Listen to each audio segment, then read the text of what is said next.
We're going to test the RV furnace after I replace the motor, just to make sure it's working properly. Got the gas, the power. I'm going to turn the power on. Gas is already on. Hope it don't blow up. It's a delay when you first turn it on.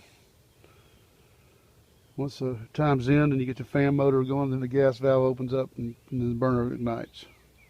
In that sequence, I hope so this time. There goes the motor. And if it blows up, it'll blow up here in just a couple of seconds.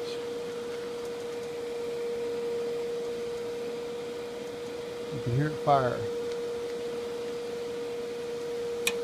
Here it goes. There it fired. And there's the heat coming from it.